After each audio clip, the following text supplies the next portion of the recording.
sistem kerja kontrak dan outsourcing semakin dilegalkan, bahkan peluang bekerja berdasarkan waktu kerja bisa dihitung berdasarkan hanya jam kerja, itu sungguh nyata ada di depan mata kita. Ketidakpastian kerja itu juga akan ada dan semakin nyata terhadap kaum supir, kepada buruh-buruh garmen, kepada buruh industri di sektor apapun, bahkan mereka yang saat ini sebagai pekerja kelas kerah biru.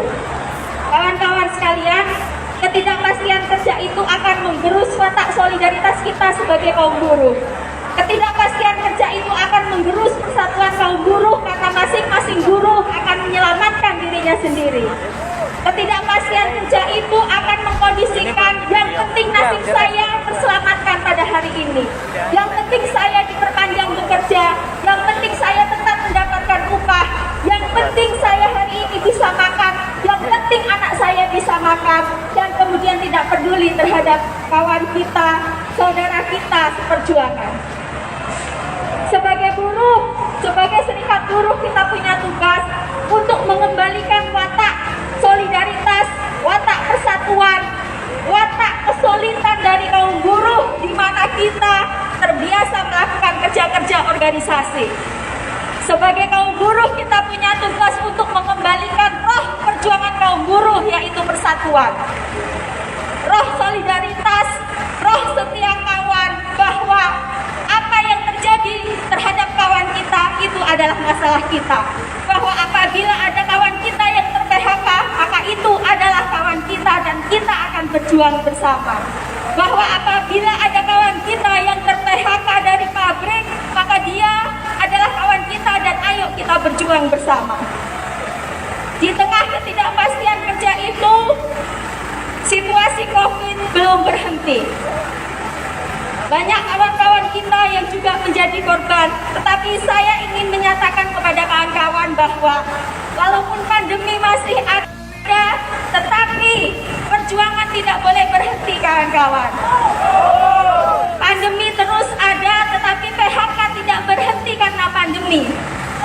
Pandemi terus ada, tetapi intimidasi terus terjadi terhadap pembangunan organisasi serikat buruh. Kawan-kawan buruh yang sedang membangun organisasi serikat buruh, membangun alat politik, membangun alat perjuangan, dihadang dengan union busting. Pandemi tetap ada, tetapi masalah-masalah di pabrik tetap ada. Tetap ada masalah di mana buruh perempuan diintimidasi pada saat mengambil cuti haid, pada saat mengambil cuti melahirkan, malah disodorkan surat pengunduran diri. Pandemi tetap ada, tetapi kekerasan seksual juga terjadi. Karena itulah pandemi tidak boleh menjadikan alasan, tidak boleh dijadikan alasan untuk menghentikan langkah dan perjuangan kita. Betul. Undang-Undang Cipta Kerja adalah musuh bersama kita, dan KPBI sampai dengan hari ini terus berupaya untuk menyampaikan kepada publik, kepada pemerintah, kepada seluruh rakyat bahwa Undang-Undang Cipta Kerja adalah musuh kita bersama saat ini. Undang-Undang Cipta Kerja bukan hanya akan mengeksploitasi kita sebagai buruh di Indonesia, tetapi juga akan mengeksploitasi alam dan lingkungan hidup kita, kawan-kawan. Akan dengan mudahnya perizinan usaha-usaha yang diperbolehkan, yang dipermudah karena izin lingkungan telah dicabut di dalam Undang-Undang Cipta Kerja.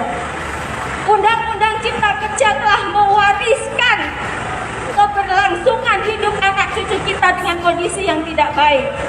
Undang-Undang Cipta Kerja telah mengkondisikan anak cucu kita nanti dengan hubungan kerja yang tidak pasti.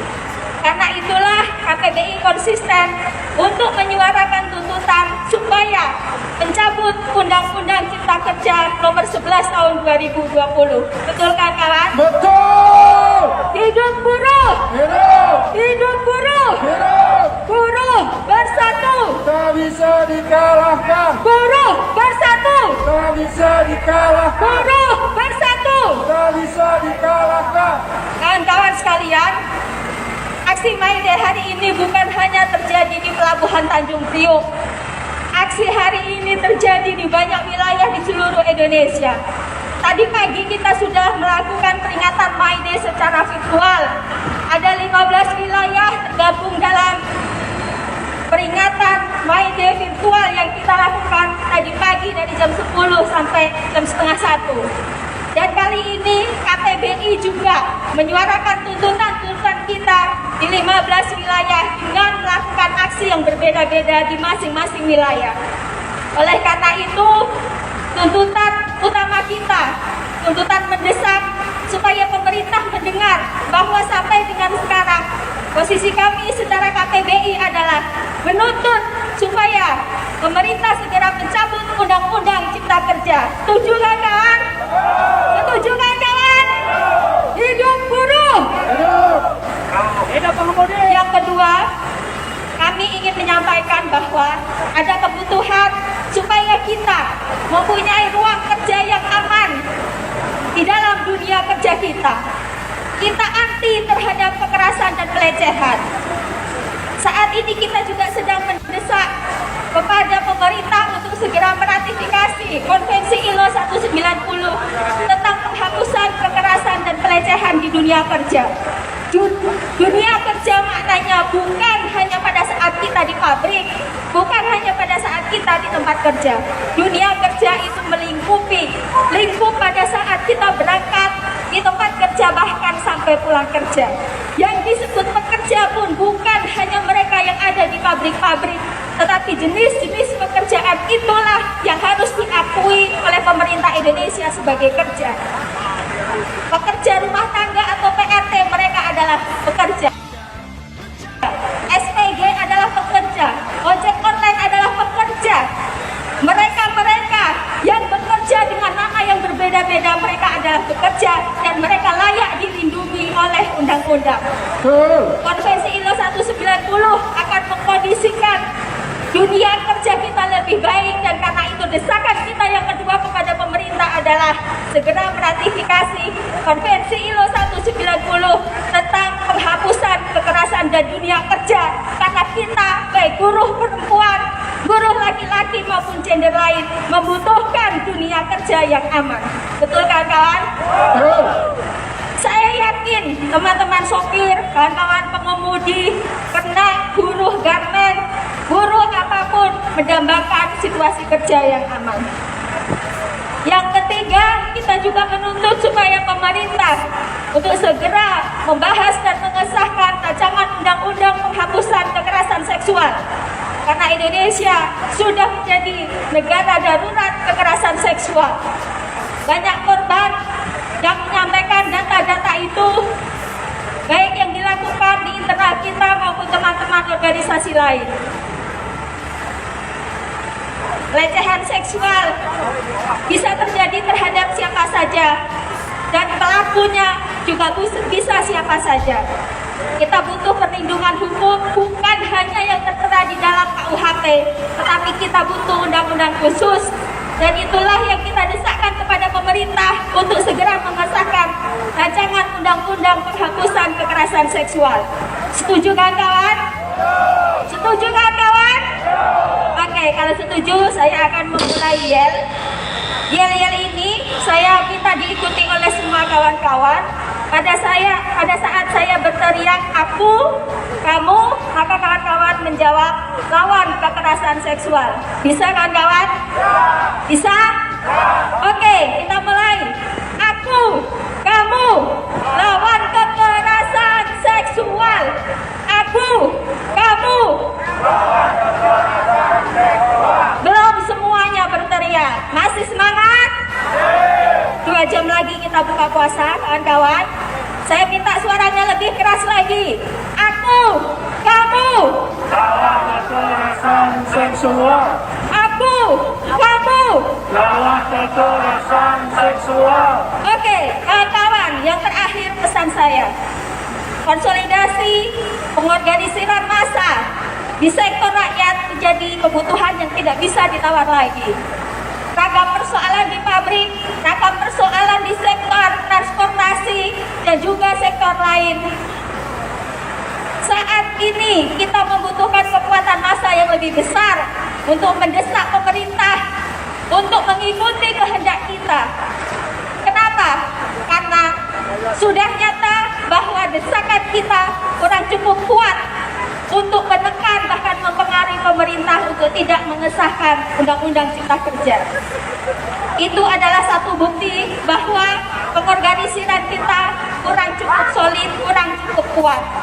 Data menunjukkan bahwa seluruh buruh di Indonesia, baru 10% buruh di seluruh Indonesia yang berserikat, kawan-kawan.